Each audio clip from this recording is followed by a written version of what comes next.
Ladies and gentlemen, please welcome on stage your moderator and distinguished panelists.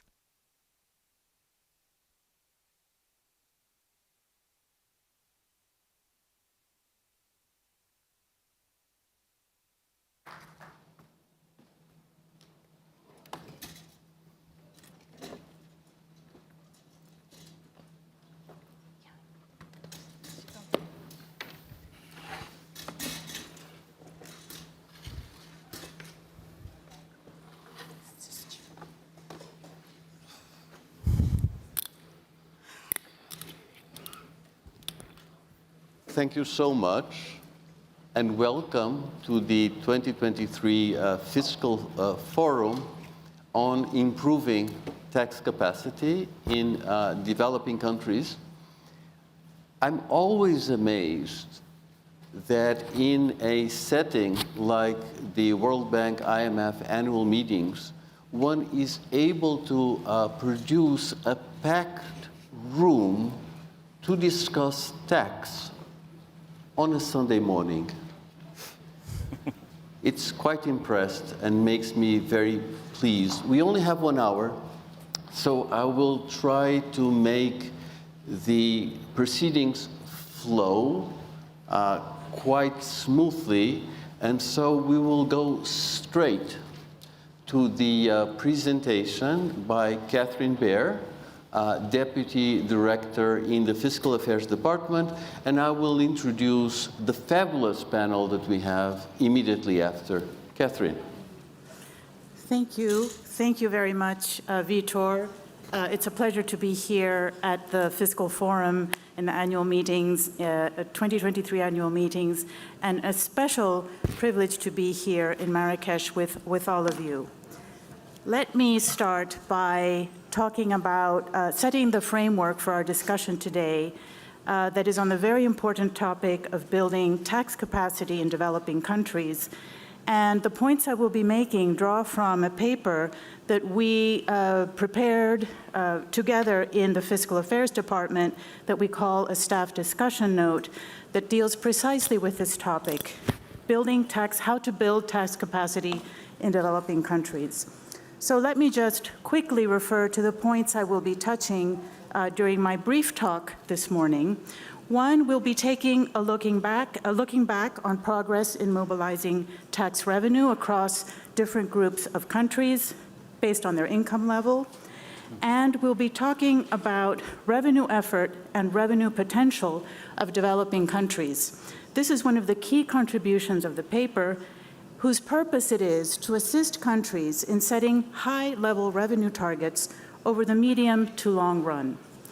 Finally, I will highlight a few areas for reforms or how to move forward and how countries can tackle them. I will be quite selective given the time allotted.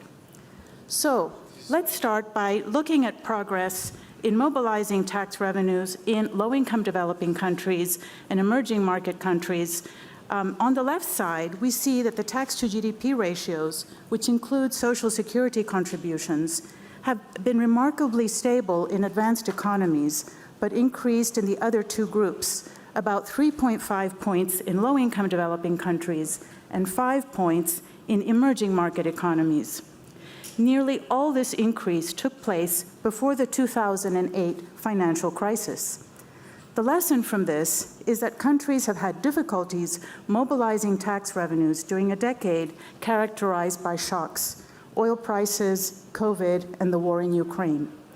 On the right side, we show a snapshot of the changes in tax to GDP ratios in the early 1990s and late 2010s. There are some very encouraging stories, but for the majority of countries, tax revenues have remained constant at low levels or declined. 2/3 of the countries have had tax revenue ratios lower than what they had in the early 1990s. But the average gain is similar across the two groups of countries, low-income developing countries and emerging market economies, and is larger than the average loss. About 2/3 of low-income developing countries and 1/2 of emerging market economies had tax ratios in 2020 lower than 15%. a tipping point above which empirical analysis, led by Vitor Gaspar, has found that growth accelerates and tax to GDP ratios are more sustainable. So there is clearly an untapped tax potential in emerging market and developing countries. The revenue potential, as you can see on the left-hand graph, is a micro estimate of the maximum that a country can attain, given a set of economic and institutional variables. This tax frontier is derived from historical data and therefore reflects past shocks on tax revenues. Following well-established literature, we estimate this additional potential to be about 5 percentage points of GDP in emerging market economies and 6.7 points of GDP in low-income developing countries.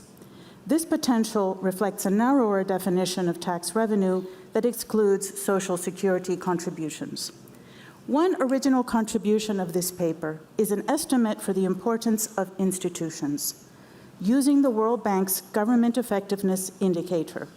One scenario we considered is to ask how much more tax revenue would low-income developing countries be able to mobilize if the effectiveness of their public institutions were at the level of those in emerging market economies. The estimate we derived is 2.3 percentage points of GDP, or around 15% of tax collection in this group of countries in 2020.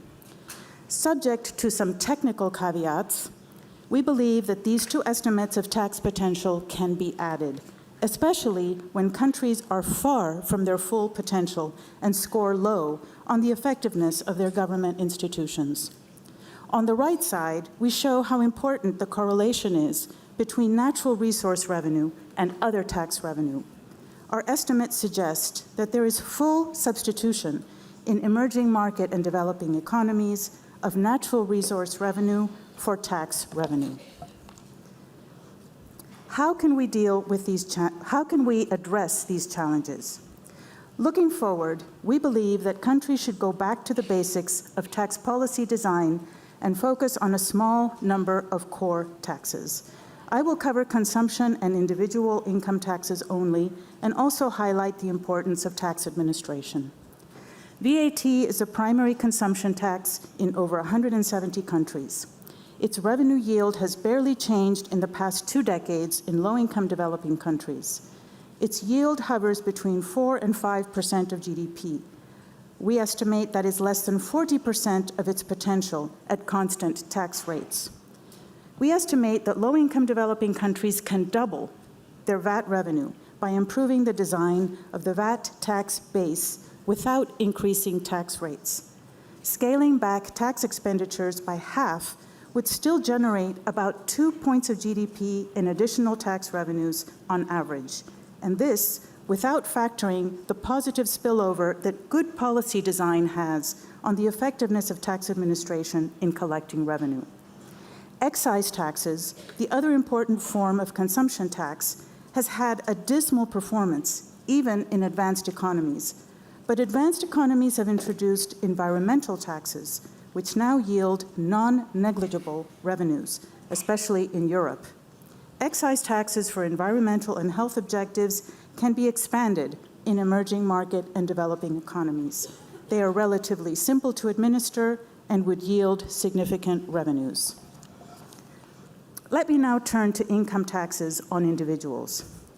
And many of the points I will be talking about are reflected in the graphs in this slide. First, a general remark. We know that income to individuals, that is, salaries and return on investment in real and financial property, is generally between 50 and 70% of GDP. An effective tax rate on that income in the order of 15 to 20% would yield about 7.5 to 10% of GDP in tax revenue. This is broadly the picture in advanced economies, as you can see in the upper left-hand graph. In low-income developing countries, personal income taxes yield only 2% of GDP, implying an effective tax rate on individual income of 4% on average. So, what is the problem with the taxation of individuals in emerging market and developing economies? There are 2 key factors. First, a very narrow tax base, which largely excludes capital income and extensive use of allowances and deductions for doubtful policy objectives. Countries have attempted to pay for these policies by lowering the exemption threshold, that is, the income level at which the first positive tax rate applies. This made things worse, given that a large number of low-income households is unlikely to add much to tax revenue, and moreover, it hurt primarily women, and it encourages informality.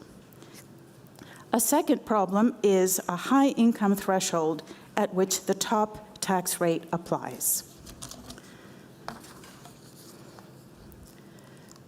Let me turn now to the role of tax institutions.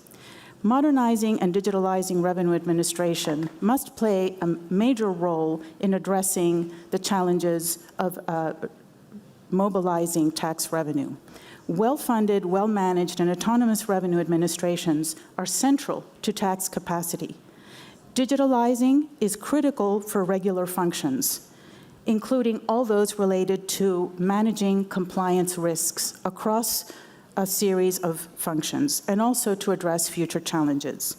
We have found that digital adoption in revenue administrations is associated with a reduction in VAT compliance gaps.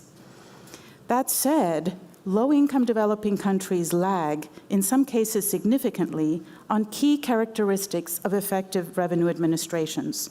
As the graph shows in this slide, based on the TADAT scores, and for those of you who may not be so familiar, TADAT is a standardized framework for assessing tax administration's effectiveness.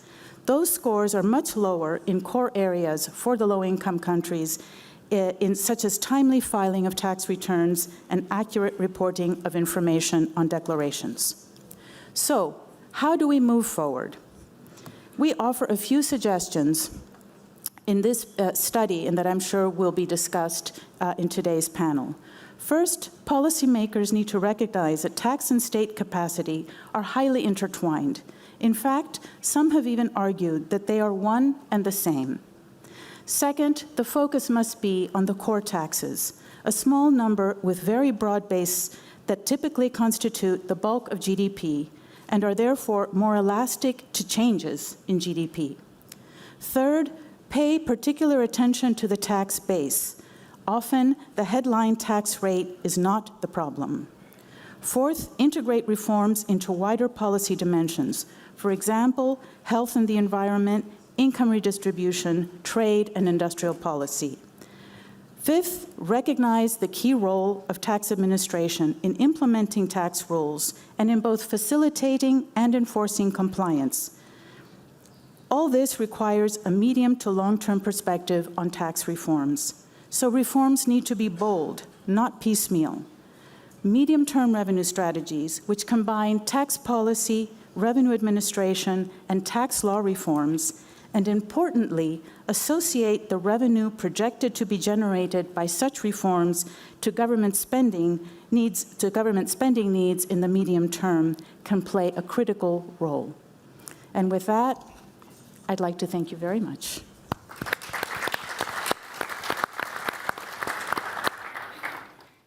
Thank you so much, Catherine, for presenting such a brilliant summary of our recent work on tax capacity in FAD. I'm sure that the introduction will help very much this panel having a very lively discussion.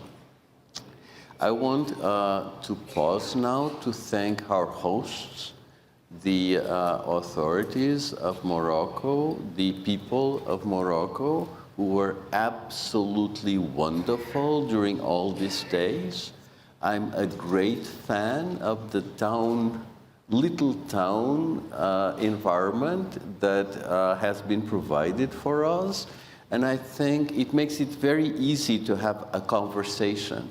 And I think that the conversation is what we want to have in this panel. Let me now turn to the panelists. We were expecting Lek Jafouzi, the Minister of Budget of Morocco, who unfortunately cannot be with us this morning, but we are most fortunate to have Younes Kaitouni, who is the Director General of the Tax Administration of Morocco. And if you allow me, I would say that you fit perfectly into this panel. Next to Younes, we have Samira Khan, who is the ATAF Manager of Country Programs. The ATAF, the African Tax Administration Forum, is a big player when it comes to building tax capacity in Africa, and that is a perspective which is crucial to this panel. Then next to Samira, we have Mira Gelashvili. I hope that I didn't maim your name too much, and is a Deputy Minister of Finance in Georgia, and he will share with us the experience of tax capacity building in Georgia. Last but not least, we have Raul Zambrano, Director of SIAT, and he will be sharing with us his insights, in particular drawing on his experience from Latin America. I would like this panel to be lively and interactive, and so I will ask a couple of questions to each panelist to start with, and I would be particularly impressed if everyone would limit the remarks to less than 5 minutes. I will therefore not give the perspective, the background for this session, apart from basically saying that in general, what we are most interested on is to look at the key drivers of successful tax reform. What are the major obstacles to successful reform, and how does technology help? An underlying theme is that the process of taxation is highly political, and one of the themes that we highlighted in the annual meetings was precisely that political red lines on taxation often make the management of the budget much more difficult than it would have to be from a purely rational logic, excluding those political considerations. If you allow me, Mirza, I will start with you, making the order of speakers random and therefore more attractive. What are the key factors that explain Georgia's success in increasing revenues in the early 2000s by about 10 percentage points of GDP to 24%? That's one of the largest increases that we have in our database. What are the challenges that you faced in Georgia to keep it up, to maintain those gains? And last, what role is digitalization playing right now? So 3 in 1 for less than 5 minutes. Okay. Thank you very much, Mr. Gaspar, for the introduction and for asking such an interesting question. First of all, it's my honor to participate in this panel and share the experience of Georgia as a success story. I mean, in general, tax policy in Georgia is the key objective of the tax policy in Georgia is, of course, the domestic revenue mobilization, but in an economically efficient manner, because economic efficiency for us, it's a key component of the tax policy. And the second is approximation to EU standards and EU tax legislation, which is important for the country's aspiration. But now I will focus on more tax policy issues. The reforms which were implemented in 2000s, it was mostly simplification of the tax system and dramatically improvement of tax administration. During this period, before that we had more than 20 different taxes, and now we have 6 taxes.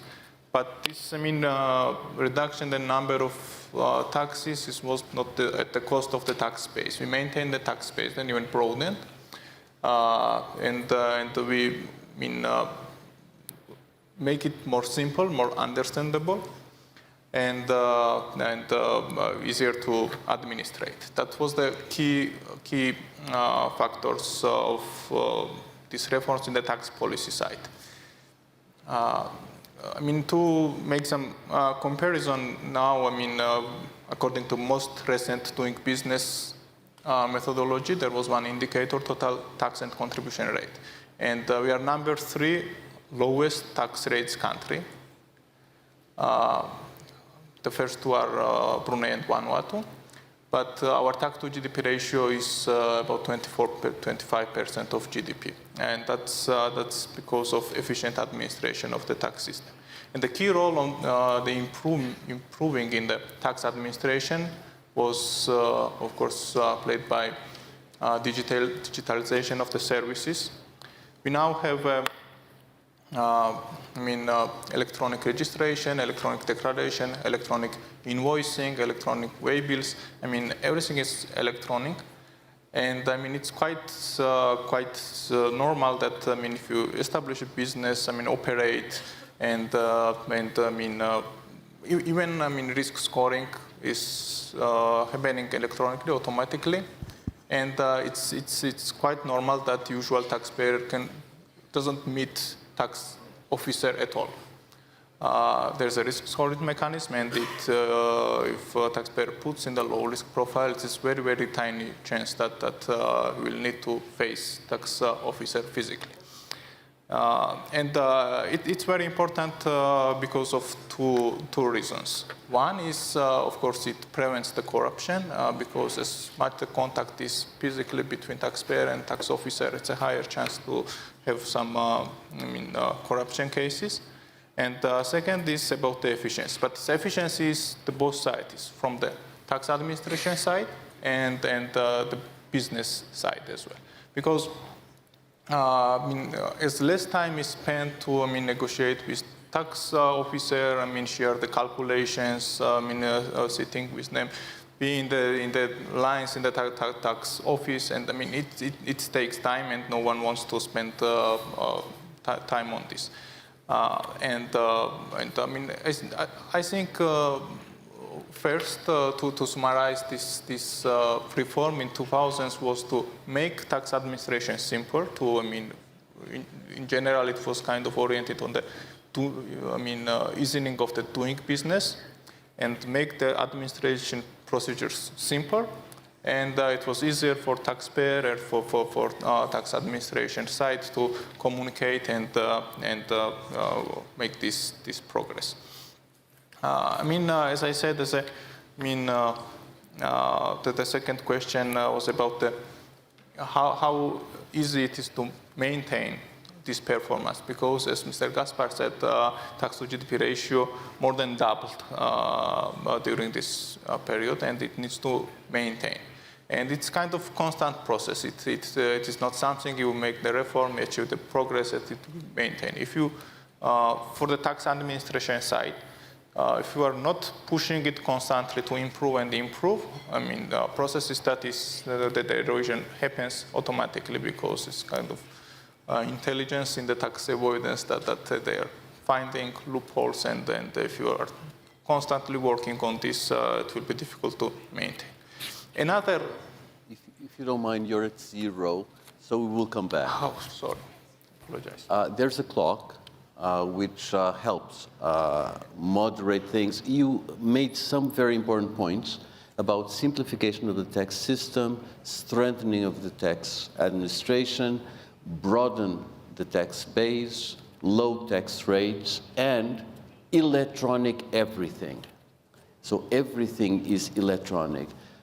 Samira, if you allow me to go to you, can you tell us about successful cases of tax system reform in Africa? What is the role of organizations like ATAF in successful reform of, successful tax system reform in Africa?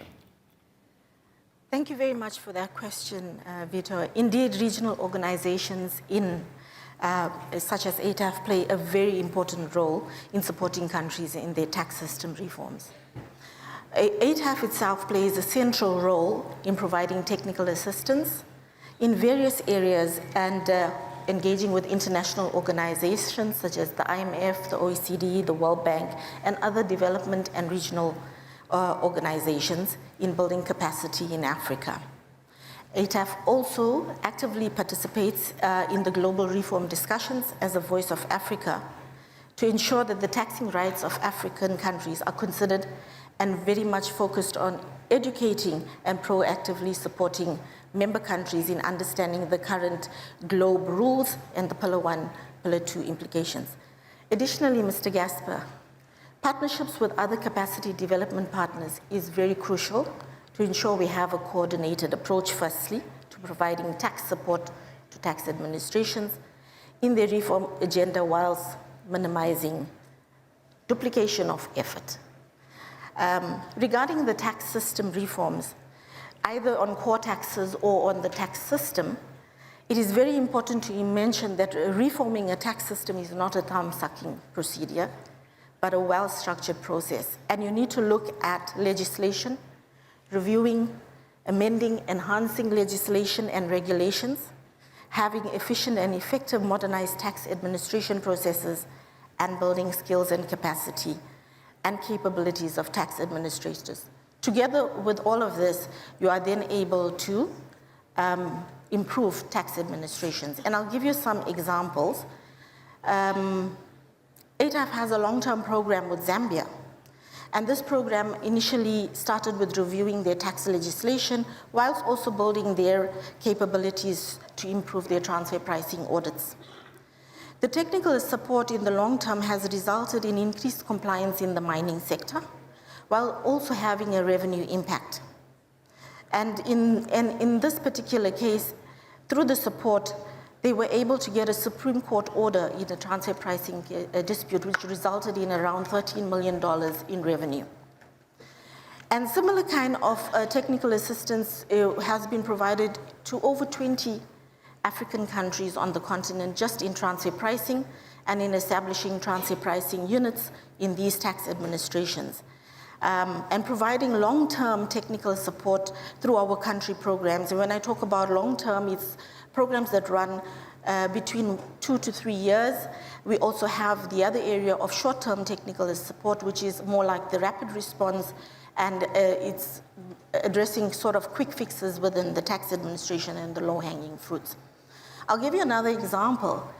I find that through my experience with working with over 35 African countries in providing technical assistance, the use of African experts, continental experts, in providing technical support to member countries is more well received in terms of finding Africa's solutions to Africans' problems and being able to address the challenges that these tax administrations have in common.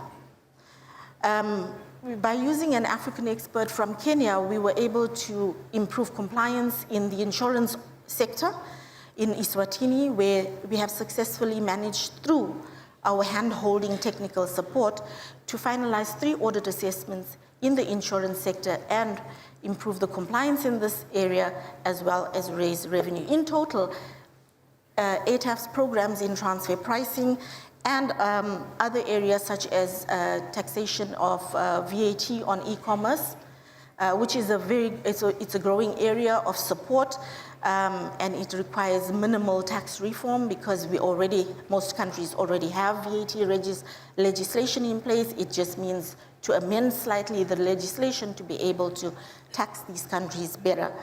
And so this has resulted in revenue of around 4.38 billion in additional tax assessments, as well as over 1.73 billion in additional tax revenue collection.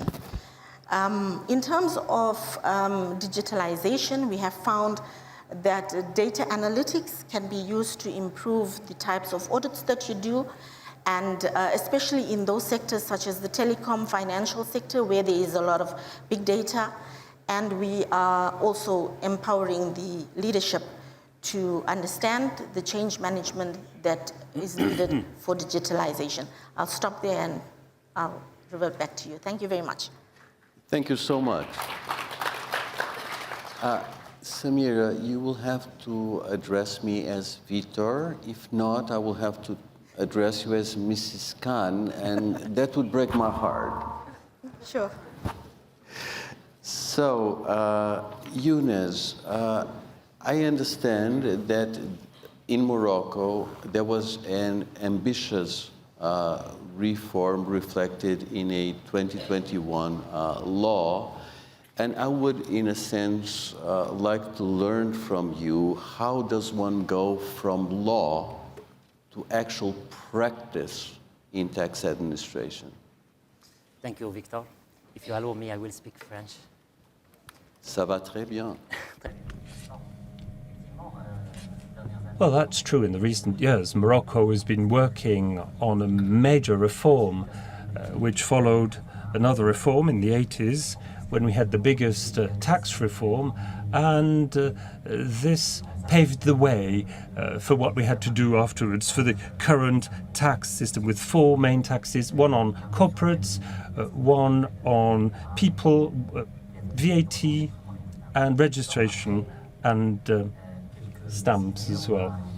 After a number of decades, we have decided to take stock, to look at the different limits that we thought existed on all sides, that is, the tax administration, and also on the side of our political leaders, so as to mobilize resources, and the other side being the economic operators, which of course came up with their own remarks considering the evolution of our tax reform. So in May 2019, just before the crisis, we had our own meetings in Sagra with the patronage, under patronage of Mohammed VI, our king, and that's when we paved the way and engaged in that reform. But due to COVID, we had to postpone our plans so that we would have a framework law ready in July 2021, which includes the reform objectives for the 5 years to come. This framework law is important in as much as it is providing our leaders, but also the administration, the same playfield that we can also present to the Parliament, so as to guide the different thrusts in our reform. During these 5 years, that is since 2019, 2020, 2021, 2022, we've conducted a number of reforms for the very small companies and the small taxpayers, what we call the single professional contribution. We've tried to pull together all the taxes that individuals pay, the very small companies pay, in one single tax with social cover as well. That's generalized. So with this, we think that this reform goes hand in hand with the strategic reform, which is general social cover for all. And since then, and with the finance law, we've started considering reforms for the large taxes, the core taxes. In 2023, we had the corporate tax that went through the reform. The objective for 2022 is to reach a tax for common law that would be 20%, the same for everybody, 20%. That's to reassure all our international partners. In 2026, the minimum tax level on companies would be 20%, not 15%, but 20%. In parallel, we financed this reform with the progressive contribution that was increased for the very large corporates, 143 largest companies in Morocco that equal 10 million euros in their annual revenues. With this, we have greater visibility, and we've given visibility to the economic operators and the future investors. This reform will be continued this year. This year is the year when we change the VAT tax. Victor, thank you for asking this very relevant question, because we are in an environment which is very special. After COVID, there's the war, the inflationary tensions, plus VAT, a tax on value added, which of course has a direct impact on households. This is going to be a very interesting topic for the Parliament, but I see that time is flying by way too quickly. I'd like to give you figures to react to what you said, what Catherine presented earlier on. In 2019, before the crisis, we had a tax burden, and by the way, for your information, we don't count social contribution of 20.3. In 2022, we reached 22.6. We've gained 2.3 points in GDP. Thank you.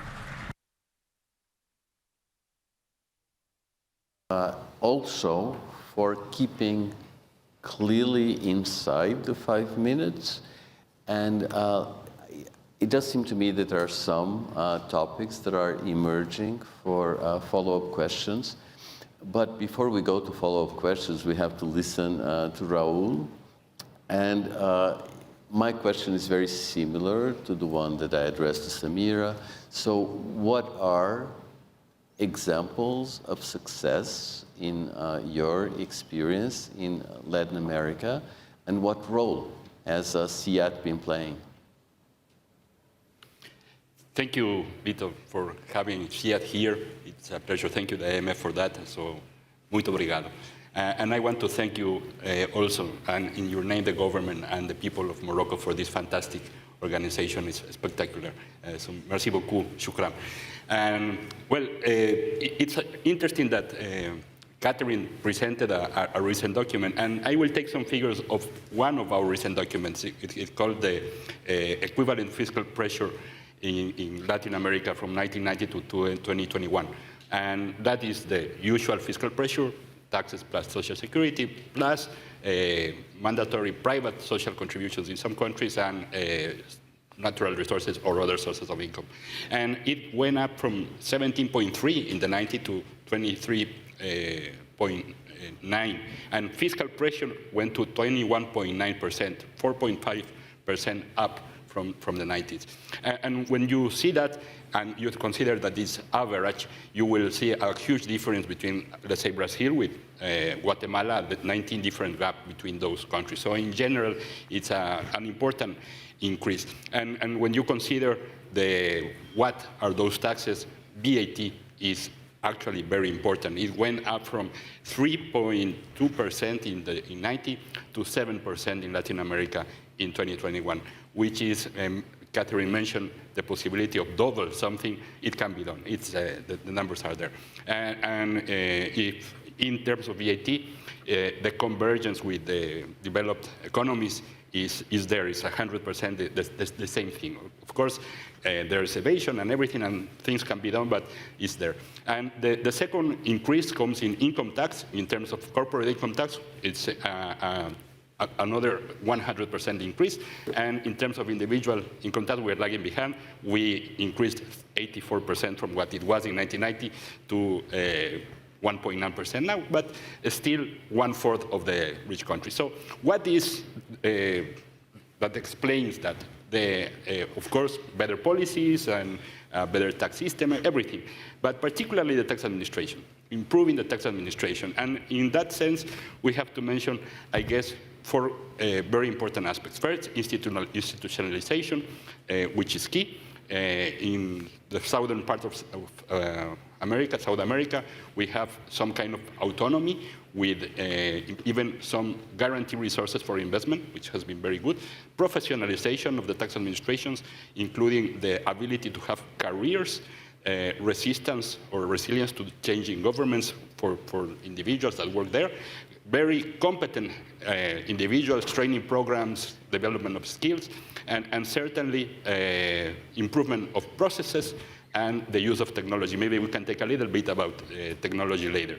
And to the second part of the question is the role of SEAT and in general other development agencies. And the first thing we can do is sit here together and share these experiences among ourselves and with the rest of us. As a wise man said, we can learn from other successes, but also from other things that were not that successful. For instance, we all know that the development of electronic invoicing started in Chile in 2003, but it took them 10 years to reach a mandatory level. But Colombia did it in a very short time, in just 2 years, because they learned from the experience of others. It started later, but was able to improve a lot. So that's key. But second, and we know is beyond recommendation, is that we can actually do things. And I have to recognize the importance of the regional centers of the IMF in Latin America, the CAPTAC and CARTAC. Congratulations on that, is important. Other tools like TADAT, and certainly what we do at SEAT, things like helping countries with specific projects that improve capacity. And not only that, we just developed tools that can be used. For instance, DEEP, which is a tool that tax administrations can use among themselves to share information about available sources of information that are public in different countries, or DEC, which is a tool that we developed, is available to any tax administration in the world, not only ASEAN member countries, that would help tax administrations to collect VAT in activities with no physical presence for large companies. So that is, and beyond the 5 minutes, I will give you the floor back. Thank you so much. Raul, what amused me most in everything that you said and was quite important is that you reminisced on a conversation that we just had where I was urging my fellow panelists to focus on positives, because positive learning is a better motivation. But I quoted Bismarck on the importance of learning from mistakes of others. So according to sources, Bismarck was asked, what do you think about learning from your own mistakes? And Bismarck, a very forceful and actually gigantic individual, said, I disagree. And he banged his iron fist on the table. A wise man learns from somebody else's mistakes, which I believe is a very good point. Now, I think there are two topics that came loud and clear, and I believe that we should be going to interaction now.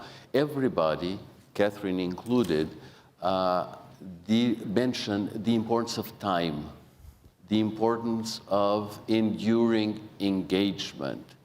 When I very rudely interrupted you, Mirza, you were about to mention the recent experience of Georgia with the MTRS, the medium-term revenue strategy, and I believe you are going to explain how did this time dimension play out in Georgia. Could you please do it? Sure, thank you very much. Practically, I will continue where I have stopped before, because we're talking how it is easy to maintain a tax to GDP ratio. It is something which brings us to the MTRs. And I talked about the difficulties of maintaining the administration. It needs constant pushing. And also, I mean, in the tax policy side, assuming you have as efficient, I mean, constantly efficient administration. But for the tax policy side, it's also challenging to maintain tax to GDP ratio, because there are some global trends, for example, demography, climate change, maybe something different, which limits the capacity of maintaining tax to GDP ratio. I mean, for the aging, because of aging population, less people pay taxes, but more people consume the budget through pensions, through healthcare costs, and different reasons. This is something which, in the long term, creates some gap between tax policy and expenditure policy. And now Georgia is in the process of working on the long-term sustainability analysis, and at the same time working on the MTRS and on the tax expenditure programs. And very, very shortly, with 30 seconds each, we'll talk on each topics. Long-term sustainability analysis, with the help of FAD, we have to find out how much gap is growing between revenues and expenditure policies in the future. And medium-term revenue strategy is a document who have to address this challenge in the medium term. We will find out the gap which is between revenues and expenditure, and think in the medium term how to address this, maybe from the tax policy side and maybe from the tax administration side. Another topic I want to mention is tax expenditure, because it's an important thing that it is something, tax exemptions, which narrows the base.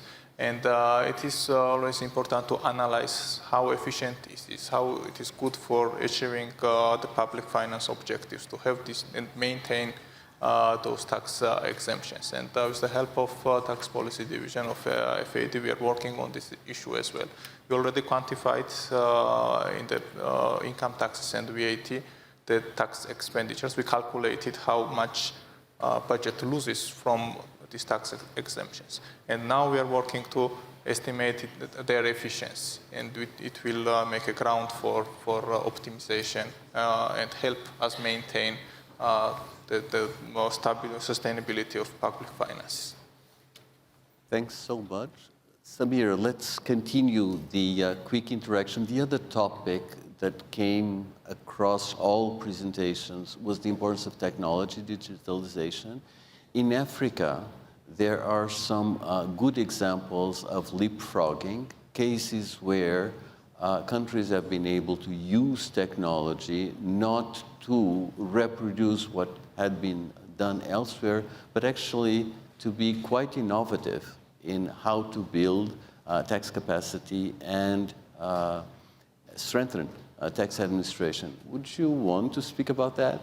Yes, I'd like to, firstly, I would like to just talk on a point that he mentioned earlier. I think from our experience in working with, we have 42 countries, and of which 35 that are members, of which 35 we provide technical assistance. And through this, we have found that those countries that have a good nexus between the policymakers and the administration, better performing tax administrations. And I want to give an example of Namibia, who has a tax to GDP ratio of more than 30%. And it's an outlier in Africa, but I think it's partially you can contribute their success to the good relationship between the ministry and the tax administration. And then in terms of digitalization, I think a lot of countries in Africa have moved towards improving their modernizing their revenue administrations. A key area is, improving the registration database, because, as I think Catherine mentioned, there's a narrow tax base, and because our registration processes are not up to standard in terms of getting all the taxpayers that should be in the in the registration database, and having those that are not supposed to be in there. And this way, by integration, by digitizing, and integrating with other government departments, you are better able to improve the accuracy, the adequacy of your tax register, and you are able to keep it up to date and accurate. That way, you are able to collect more taxes and improve your audit and audit processes and your risk management processes. I think data analytics plays a big role in it, but how you use data analytics to improve your audits and your risk processes is crucial in this. And ATAF has been providing a lot of support in this area, especially in terms of risk management and or improving your audits by using data analytics to identify risks and mitigate against IFFs. Thank you. Thank you so much. Continuing the quick fire, Younes, would you like to speak about the time dimension in the tax reform process, or about the use of technology, or even both? Yeah. Yes. Well, the most important thing, I think, is to have a clear vision of where we are currently and where we would like to go in the medium term and the long term. And I think thanks to the framework law adopted in 2021, we have a possibility and opportunity to have a shared vision between the various operators, be they policymakers, economic operators, but also the tax administration. This is a common ground that we're working on together long before this public roundtable in the country, before the reform was put in place. But as you pointed out aptly on all sides of this table, it's useless to adopt measures and actions that the tax administration won't be able to enforce at any rate. So in parallel, at the same time as tax reform, there's also tax administration reform that should go along with it, a constant reform.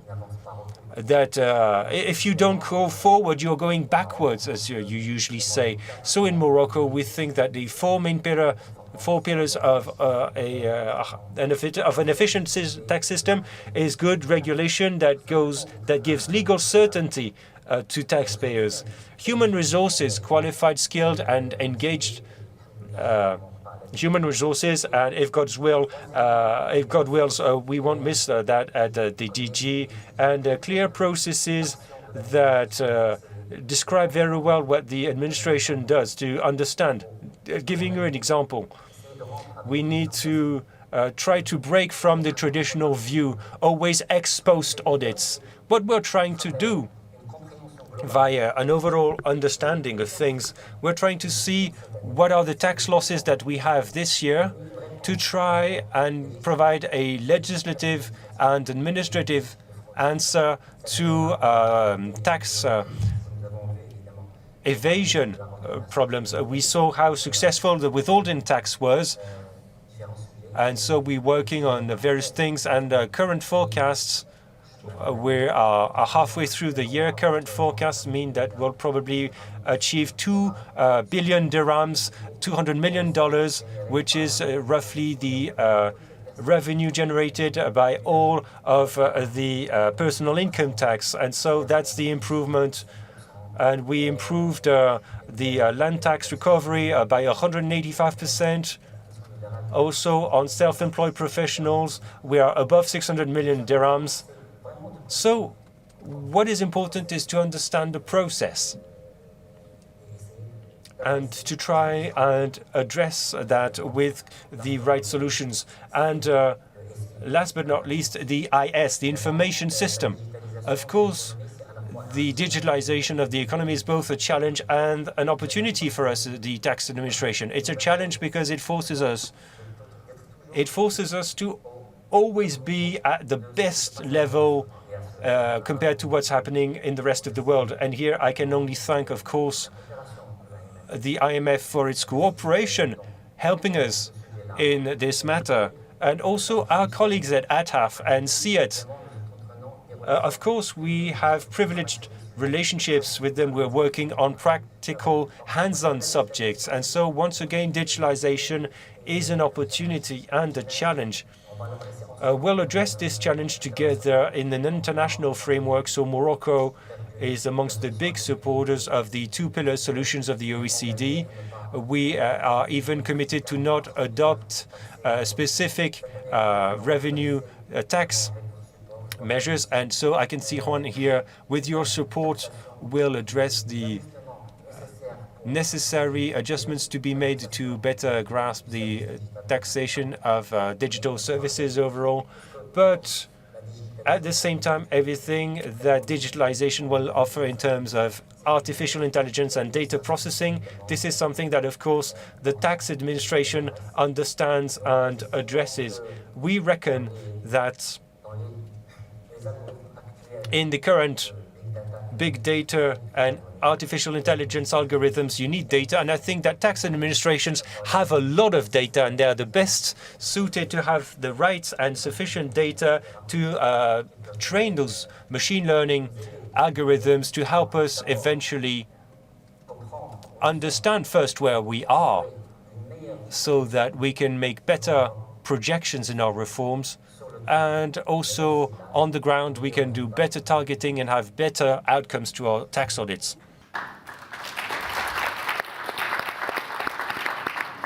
I found the emphasis that you put on the interaction of the human dimension with technology as something which is absolutely crucial in this area. After Raul contributes to this brief exchange, I'm going to come back to each and every one of you, including Catherine, for the 30-second takeaway from this policy debate. And at that point in time, I will be starting with Raul. So Raul, you will have 2 slots in a row.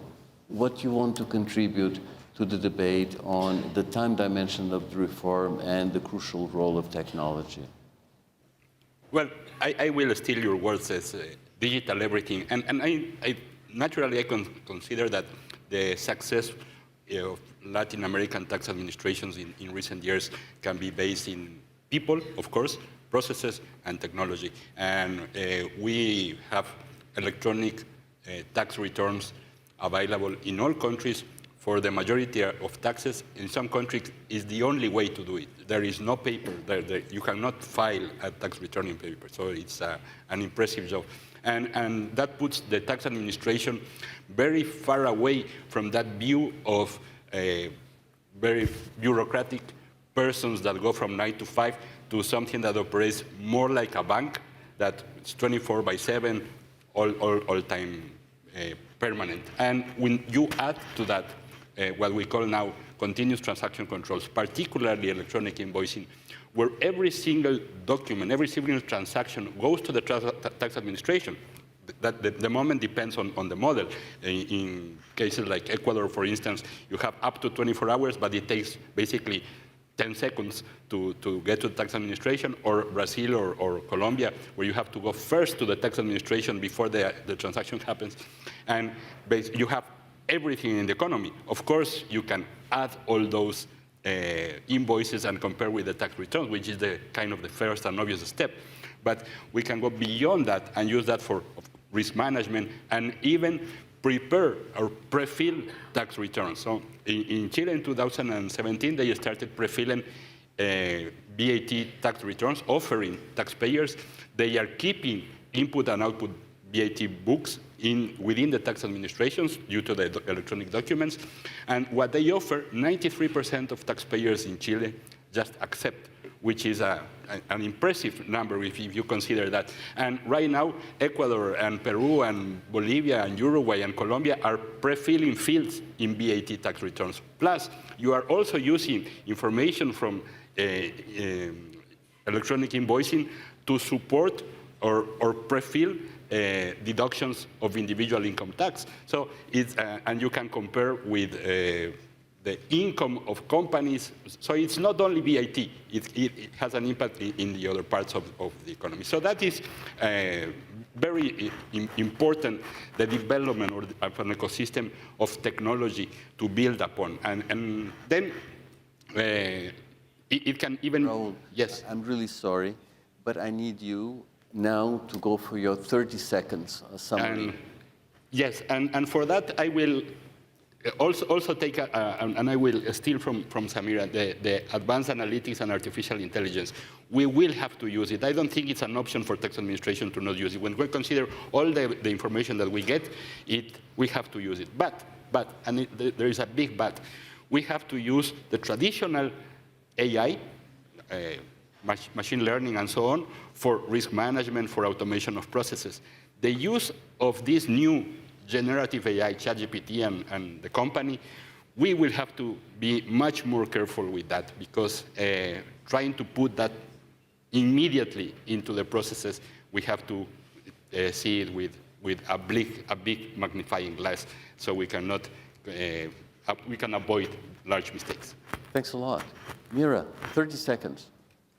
Your lesson. Thank you very much. From my side, the key takeaway from today's discussion is, kind of confirmation again, this statement that we have to learn from each other's experience, either success cases and not the success cases. That's very important. It is kind of short time to discuss such a broad issue of tax policy and tax administration, and maybe all of us needed to be very selective in which topics we would discuss. But everyone maybe on this panel agrees the importance of the digitalization, importance of the using modern technologies in data analytics. Collecting the appropriate data, analytics it properly, and be more selective how to spend our tax administration resources to address administration issues. Thank you. Samira, your wisdom in 30 seconds. Thank you, Victor. Two things. I think nexus between tax administration and tax policymakers is crucial for efficient and effective tax reforms to happen in real time or in a shorter time, especially as we were talking about, the time that it takes to effect tax reform. And secondly, the opportunities of digitalization vary from country to country, and the institutional and budgetary constraints should be addressed first, but it should not stop countries from starting their digitization journey. Thank you. Thank you. Younes. Yeah. Écoutez, nous avons... Well, listen, we've been talking about very important topics, and we have seen how important it is to have a vision on our reforms, given the challenges that everybody's been faced with recently. If I may, I would like to emphasize something, which is the current debate that we hear in the field of levying taxes on large corporates, international corporates, and the inclusive framework of the OECD. I'd like to mention how important international cooperation is. This is very important. One single administration cannot do this alone, mainly in developing countries, and therefore the two-pillar solution, which Morocco adheres to, is a very important solution. It's, however, a solution that has many difficulties for us, technically speaking and in terms of enforcement, and it'll take negotiations, because if you look at all the details, of course this would require another debate, but the B amount is such that we need to consider more conversations and to consider very important negotiations.